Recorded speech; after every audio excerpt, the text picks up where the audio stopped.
Level 2 is all about the actual tactics of getting to making your first million. And it starts with finding a hungry crowd. Let me explain what I mean by find a hungry crowd. This guy started a business selling hot dogs, and he was given one wish from a genie of what competitive advantage he would be able to have. The first thought he had was like, maybe I'll make my hot dogs cheaper. The genie shook his head and was like, no. He's like, what if I made my hot dogs taste better? And the genie said, no, don't waste your wish on that. Maybe I'll just make mine the fastest cooking so I can serve the hot dogs faster.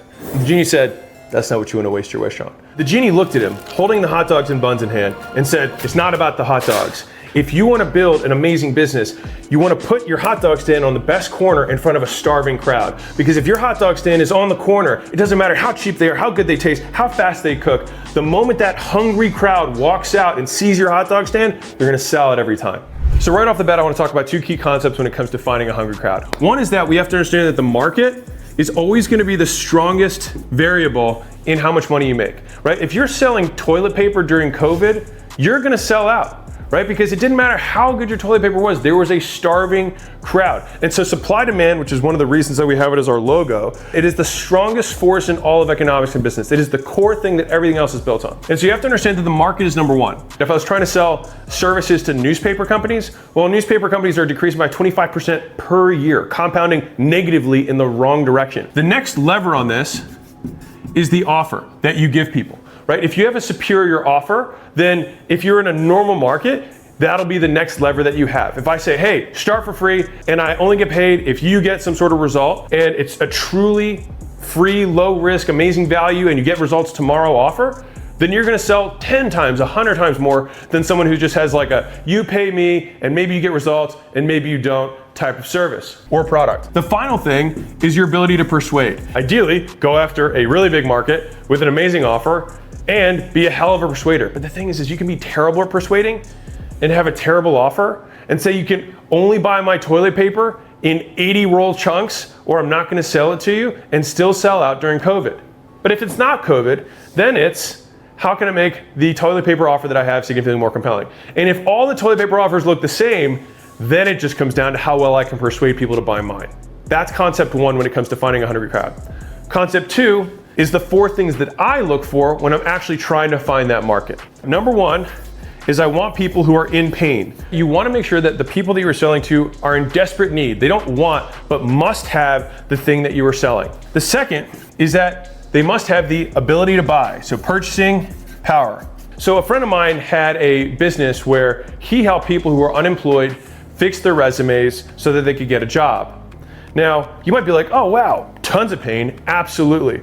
But the problem was he kept trying to grow this business and he couldn't grow it because they were all broke because they didn't have a job. The third factor that I look for is easy to target. Because at the end of the day, even if you have somebody who's in lots of pain who can buy your thing, if you can never find them, it doesn't matter because they're never gonna buy your thing because they'll never know you exist. And so if I have the choice between two different marketplaces and one of them is like nurses, incredibly easy to find, or something that is way harder to find, like psychedelic Aztecs in Croatia, way harder to target. And you know what? They might have a huge pain and lots of purchasing power to buy my thing, but if I can't find them, it's irrelevant. The fourth one you want to have is that you have a growing market. Now I gave the example earlier about the newspapers, right? So believe it or not, a good friend of mine actually had a business that sold a rev share model to newspapers. So he was an amazingly persuasive guy.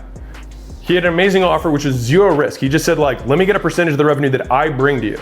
All right, so these two things were completely maxed out, but he couldn't figure out why his company wasn't growing every year. He was beating his competitors and gaining more customers than they were, but still slipping away in terms of his ability to grow. And it was because the entire marketplace as a whole was shrinking. And so you want to make sure that you have all four of these things. You can't just have three of them or two of them or one of them. You need to have all four. And so when you're thinking about what thing you want to sell, start with who you want to sell it to. So you have your hungry crowd, now what do?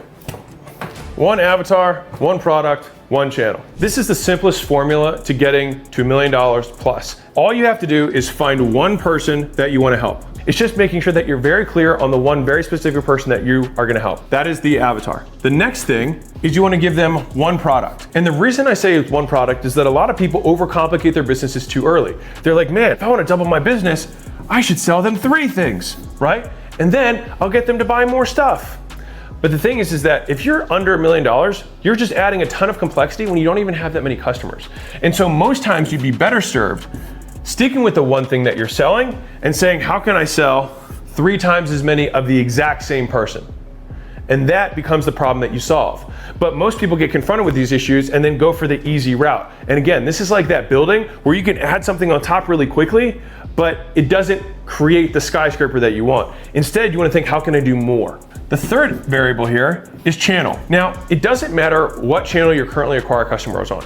You can hit $1 million plus on literally any channel that you advertise on without going onto new channels. So if you do outreach, as in you reach out to people one-on-one to get customers, whether that's cold calls, cold emails, DMs, you can expand and continue to get more customers with that one channel. If you post content, you can keep posting content on whatever channel you're on and just do it better. Post more content, post better content. And by doing so, you'll increase the amount of customers, still with only one money-making product. Or let's say you're running ads. Obviously, if you're running ads, you can just spend more money on the ads, provided you're doing it profitably. And if you can't expand past $1 million a year profitably with paid ads, you have a business problem or you have a pricing problem. You don't actually need to add another channel, because then it again complicates your business, because you're like, okay, well, I'm currently doing, $500,000 a year on YouTube. You know what I'm gonna do? You might think, oh, I'm gonna start doing cold emails, right? As my next way of getting customers. Well, that majorly complicates your business when you're this early on. Now you might be thinking, wait,